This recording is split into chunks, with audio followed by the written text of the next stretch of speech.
how has like the adjustment been? Because it is such a trip to go from doing one thing that is so all consuming to now not having that. I mean, I obviously you were staying very busy and we'll get into those things, but it does just kind of throw you for a loop. It does, yes. It is a little weird, not gonna lie, especially, the traveling, Mm-hmm. and just constantly being on camera and being, available at any time. But now I just feel so free. There's just this like freeing feeling, in a good way that I have all this spare time. I have all these opportunities that I can work on, figure it out. What's my next move, and just spending that quality time with my fiance, with family. I'm able to go up to New York whenever and see my family. So it's just been nice. And for 7 years, I was obviously very blessed and grateful for everything. The last 7 years being in Yeah. WWE, but it's just the traveling and Yeah. and the crazy, on call for anything, and it's hard to plan trips. It's hard to plan things, obviously, Yeah. because you just Yeah. you always have to be available. So that's the cool feeling, I have to say. So it's a cool feeling because I know it. I've been there. I've lived that, but it is also an odd feeling. And maybe it seems like you did handle yourself better than I did because you kind of just got right into work. You obviously had stuff going on the back burner. You had some stuff to kind of jump into right away. But that feeling of like, oh, what do I do with this free time? Now, what do I do with that? Like, I can be a little bit neurotic when it comes to stuff like that. Did you ever have moments of the, what am I doing? Where do I have to be? I don't just have an app to look at that tells me where to be and what I need to do. Did you have like a weird adjustment with that? Yeah, I definitely know what you mean by that. And I feel like it might not have hit me yet totally, because it's Yeah. still kind of fresh, and like you said, I am still kind of busy doing stuff. But there was one day, like last week I think it was, when I was like, okay, this is a little weird. Like I got up, I was, enjoying my coffee and just kind of futzing around in my sweat still, and I'm like, this is nice, but I'm like, I have like nothing to do today, like no plans, Yeah. not like, not even a phone call, nothing. I'm like, this is a little weird. Like, I don't know. And I think it's normal to have those moments, of course. Yeah. But I think it'll hit me a little bit more too as time goes Sure. No, it is still so new. I mean, what it was middle of December that on. everything went down. And you were like completely sidelined by this. Come in, find out you're gonna be losing the title to Roxanne, and then it was the next day after that. Like walk me through the whole thing of like what happened for you. Yeah. So completely surprised with everything. I went into work like a normal Tuesday for TVs, and I was told that the title match that was supposed to happen down the line, actually, I think this weekend. Oh, Um, it's supposed to happen this weekend. yeah, well, Oh, tentatively, yeah. tomorrow, I believe, at Vengeance Day was when it was supposed to maybe happen, but that was all up in the air. That's the only, news I got, as far as for the future. But yeah, so then it was said that we were gonna actually do the match tonight.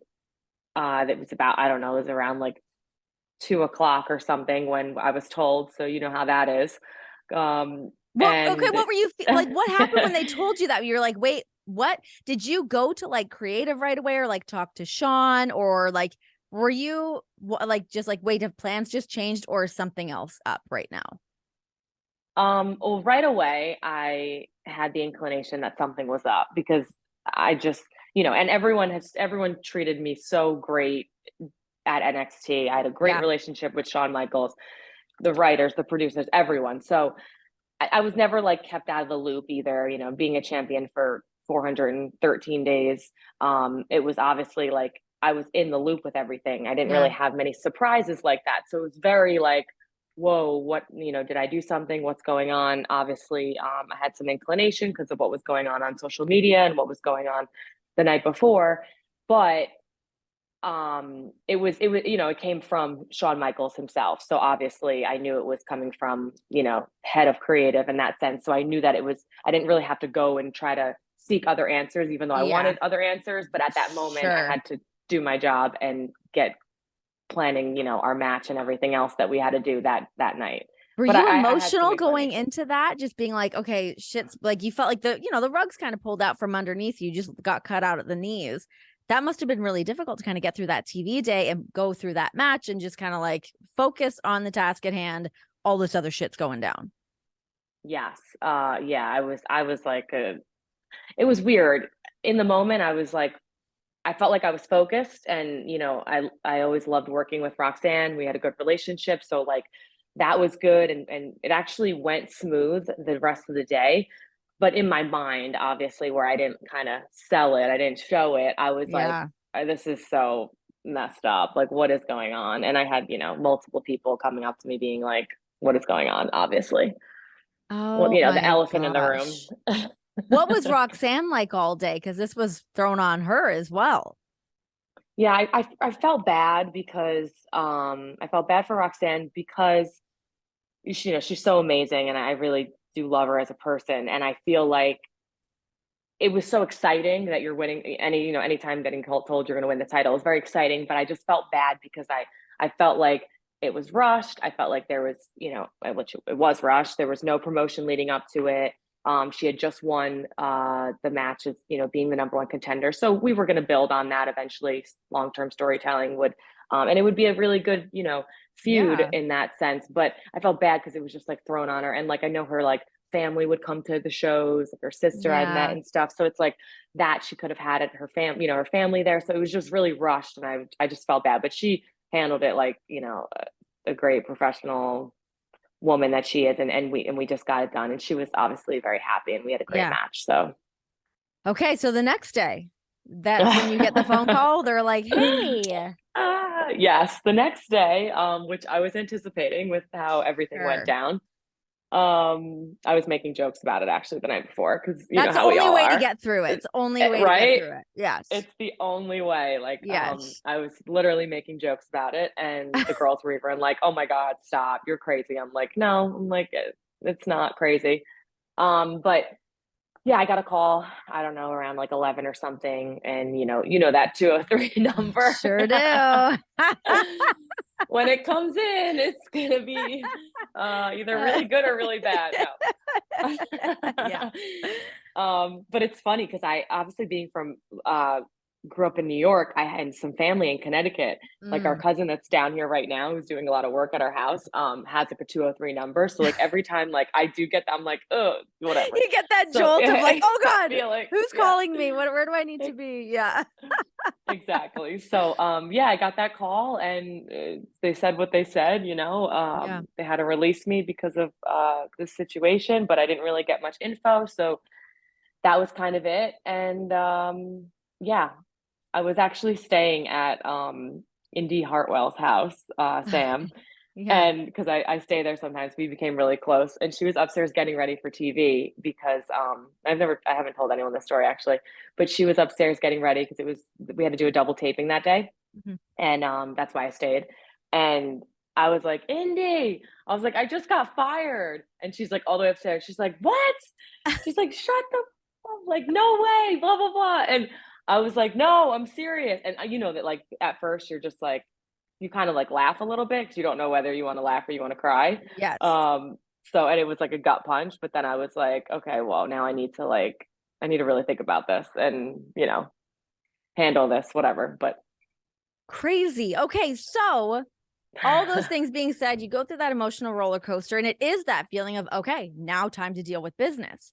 And you've handled it fucking beautifully. For the month thank of you. December, you became a millionaire in a month on FanTime. I think that just kind of like blew everyone's mind, made everybody reconsider their own career choices. Like, wait, what?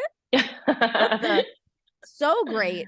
So obviously you had it in place, which is what led to this. But did you have like a great business team on your side to just kind of like help you figure out, okay, now we're going full fledged into this and into whatever other business opportunities kind of come your way? Like, how did you kind of handle the business side of things? Yeah, definitely a good team, which helped. I've been working with first round management out of Miami, and being in WWE for so long, we always like it's hard to have like agents and managers and stuff like that because there's Yeah. so much you can do. So that this one manager Connor, who's amazing, he was just a hustler and would just try to get me little things here and there, and try to get it approved and see if it works. If not, whatever, keep moving. But Connor and another guy called guy named Fernando, excuse me. They have been working on it, and they know what they're doing when it comes to helping me manage it and all that. So they have been a tremendous help. And obviously, when I got that call that I got fired, they found out right away, and they were just on it, like everyone. I mean, this great publicist Jen, who I've been working with, just everyone was just like, and like I've talked about this in other interviews too, like my fans were so behind me, and Yeah. everyone was just like so behind me that I didn't really have to say anything because they were doing it for me. I just kind of sat back, was taking it in, and then I was just watching those numbers go up Okay, on what is FanTime. like I couldn't what believe it.